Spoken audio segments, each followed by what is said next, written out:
Ayan guys, papunta tayo sa ating tindahan. Sa ating sari-sari store. Ang dami natin bit-bit. So, let's go guys! Dala namin yung mga gamit nasa loob na ng sasakyan. So, ngayon, grabe. Ang dami pa namin guys na naalwas. Ano lang yun sa loob lang ng bahay. Okay guys, pakita ko sa inyo. Okay, balik na lang kami. Mamaya! Ayan, ang ating mga ibibenta. Ang dami no? Kulang pa yan, di pa yan lahat. Ay, this might, don't you think? Okay, it's okay. Yeah, it's pretty safe. Ayan yung ating booth. Ayan yung ating booth. Ito yung mga galing sa bahay. Buti malamig dito. Aircon. Okay, guys. So, mag-set up na tayo. Yes.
So far, ito na yung ating bent.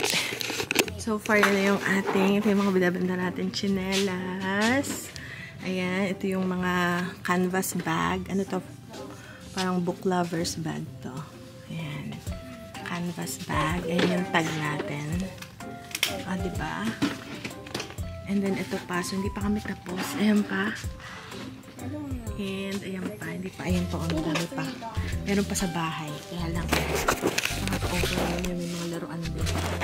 Okay, guys. So, mamaya na ulit may mga customer. So, yun guys. Ang ating setup. Hindi namin natapos kasi sobrang dami pa sa ilalim. Hindi pa tapos. Magsasara na. So, babalik na lang kami para mag-put ng price tag. Uy, it's pretty nice, ha? Yeah, Wow. Not too bad. Yan ang ating store. So, yan ang ating mga paninda. Marami pa kami guys sa bahay. Hindi pa lang namin natapos. Kasi pagod na ako. Pagod na ako. Napagod ng Walmart. Ang setup. Hindi pa kami tapos. Ang dami pa doon namin. Lalagyan pa ng price. Hindi namin natapos. So, for now, yan lang muna. Ito pa. Ito rin. Tapos, ayan pa. Ang dami pa talaga. Meron pa kami damit. Dadalhin pa natin. Hindi pa kami tapos. So, yan, may mga bag. Hindi pa rin tapos. Madami pa akong bag doon sa bahay. So, tingnan natin guys.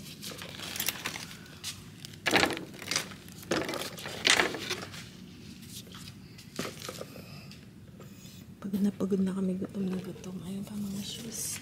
May Inodoro pa. Well, let's see. Okay, that's pretty nice. I like it. Just take pictures instead of writing everything. Oh, yeah. You just look at the picture. Yeah, that's our shop. Or, Right, I guess that's all for now. And we're gonna come back for, ano pa.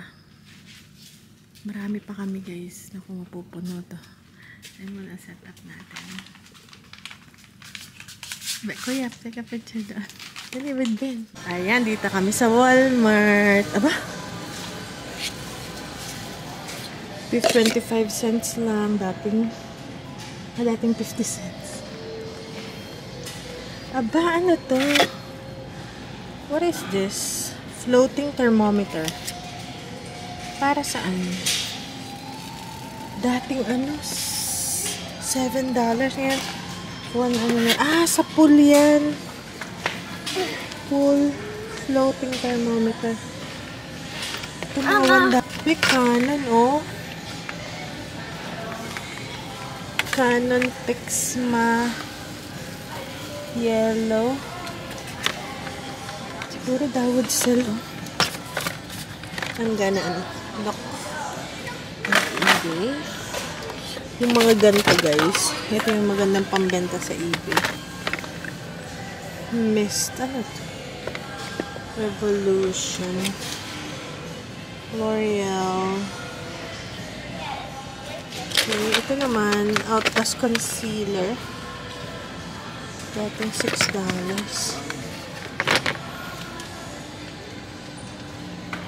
We need this to spray in Kuya's house. Snake Stopper.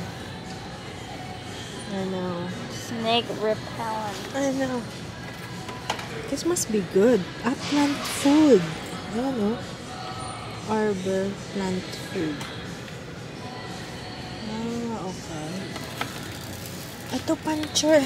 Speaking of puncher, can we do that? 3-hole punch. Yeah. 10 sheet capacity. But it's too, why is it too big? Ang daming clearance yun. $1 na lang. Dating $10. So, maglalagay tayo para decoration sa ating store yung kumuha ko. Tapos mga damit, $1 lang din. Lalagay din natin sa ating sari-sari store. Diba? Okay, guys. Ayan pa, oh. So, yan guys. Nakauwi na kami. Ito yung binili pa namin nung pang mga nakarang araw sa Asian store na dragon fruit kasi paborito yan ni Ben. At gusto niya siya yung maghiwa. Kaya lang, ito yung dragon fruit na parang bland, yung wala siyang tamis. Kasi puti yung laman. Ang masarap talaga is yung dilaw at saka yung parang pink na pink yung loob. Parang nagpa-purple na. So yun, so medyo hindi katalasan yung ating kutsilyo, kaya tinutulungan ko si Ben baka dumulas yung kutsilyo at mataga pa sa dragon fruit na ito na paghihiwa. So ngayon, hanap ako ng kutsilyo na may ngipin, yun ang bagay dito. Yung may ngipin na kutsilyo. Dahil, ayan, ginawa niya na tong lagare. Ay, delikado na. So, bigyan na natin siya ng may ngipin na kutsilyo. So, yan. Ito yung bagay. Ganito rin yung panghiwa ko sa pakwan. Dahil nga yung balat nila makapal. So, yan. Tingnan nyo, parang butter lang pag hinihiwa. So, gustong-gusto niya, paborito niya guys na prutas ngayon ay dragon fruit. Kaya lang sobrang mahal sa Asian store. Tapos, hindi na yata in season. So, hindi ko alam kung, hindi na ganun kaganda. Pero ito yung mas maganda tong dragon fruit na to yung sa Asian store. Kesa sa Walmart. Sa Walmart, naku po, para siyang mild pink yung kulay. Hindi pula, hindi, parang halata mo na pinik na hilaw pa, yung hindi pa ready. So, yan, paborito talaga yan ni Ben. Yan ang lagi niyang nare-request kaya binilhan ko na siya. Kahit na may kamahalan, baka $7 yata ang isang buo nito. Tsaka si kuya rin kumain, yung asawa ko. Tapos yan yung binili ni kuya sa Asian store na durian flavor na wafers. So sabi ko, sigurado ka. So naubos na naman yung isang ganito, yung isang pakete. Kasi yung sa isang box na durian wafers, may 4 ang laman. Yun yung sa asawa ko, hindi niya kinaya. So, yan, balik muna tayo sa ating paghihiwa ng dragon fruit. Ayan, atin siyang sasaidin kasi medyo may kamahalan niya.